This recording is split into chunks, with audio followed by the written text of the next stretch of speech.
बिस्मिल्लाहिर्रहमानिर्रहीम, अस्सलाम वालेकुम। आज हम बात करेंगे कि बच्चों में टॉफ़ीज़, जैम्स, डब्बे वाले जूसेस या कोई भी फ्लेवर्ड आइटम्स, क्रीम बिस्किट्स वगैरह कितने ख़तरनाक हैं। एक तो इन चीज़ों में आर्टिफिशियल फ्लेवर होता है और दूसरा ये कि इनमें शुगर बहुत वाफिर मिकदार में पाई जाती है।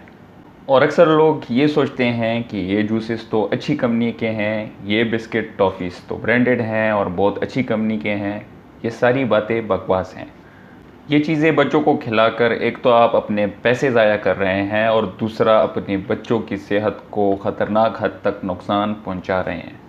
इन चीज़ों के इस्तेमाल से आपके बच्चे बीमार होते हैं, उनमें चिड़चिड़ापन आता है, उनकी मेमोरी कमज़ोर होती है और आपके बच्चे मोटापे का शिकार हो जाते हैं। मुझे तो ये समझ नहीं आती कि कुछ लोग, कुछ माँ बाप की क्यों ये ख्वाहिश होती है कि उनके बच्चे मोटे हो जाएं। सेहतमंद होने का मोटापे से किसी किस्म का कोई ताल्लुक़ नहीं है। हालांकि मोटापा एक बीमारी है। इन चीज़ों के इस्तेमाल से जैसी जैसी आपके बच्चों की एज बढ़ती जाती है तो वो उतना ही डायबिटीज़ यानी कि blood sugar, heart disease, blood pressure, cholesterol, depression जैसी बीमारियों के करीब होते जाते हैं। उसके अलावा ये ऐसे है कि जैसे आप अपने बच्चों के लिए कैंसर की बेस खुद अपने हाथों से तैयार कर रहे हैं। कुछ लोग ये कहेंगे कि ये चीज़ें तो हमने भी बचपन में खाई है, तो बेशक हमने भी बचपन में ये चीज़ें खाई हैं, लेकिन हमारे टाइम में बच्चे सारा दिन उछलते कूदते रहते थे, सारा दिन खेलते रहते थे, उनका पसीना निकलता था, लोग मुशक्क़त करते थे। तो इस वजह से ये चीज़ें उनकी सेहत पर ज़्यादा असरअंदाज नहीं होती थी। होती तो उनकी सेहत पर भी थी, लेकिन इतनी नहीं। आजकल तो बच्चों का मोबाइल यूज़ के अलावा कोई और काम ही नहीं है। उनकी आउटडोर गेम्स ख़त्म हो चुकी हैं, लिहाजा ये उनकी सेहत पर ज़्यादा असर अंदाज होती हैं।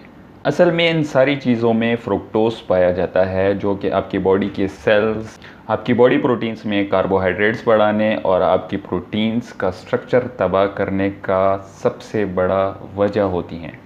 इसके अलावा ये हमारे नर्व्स को डैमेज करता है। हमारे दिमाग के जो दो सबसे बड़े ग्रोथ फैक्टर हैं, एक लेप्टिन और दूसरा ब्रेन डिराइव न्यूरोट्रोपिक फैक्टर, ये उनको डैमेज करता है।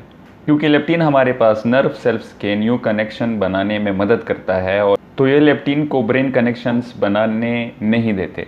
दूसरा जो ब्रेन डिराइव न्यूरोट्रोपिक फैक्टर है, जो हमारी मेमोरी, टेंशन्स, लर्निंग, फोकस वगैरह को इंक्रीज़ करता है, तो ये फ्रुक्टोज आपके हाइपोथैलेमस में उसका बनना रोक देता है, जिसकी वजह से आपकी लर्निंग, मेमोरी वगैरह सारी चीज़ें डिस्टर्ब हो जाती हैं। अपने ही पैसों से अपने बच्चों के लिए जहर मत खरीदिए।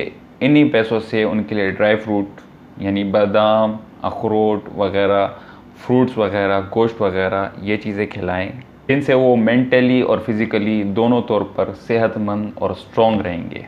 अपने और अपने बच्चों का बहुत सारा ख्याल रखिए। अल्लाह हाफ़िज़।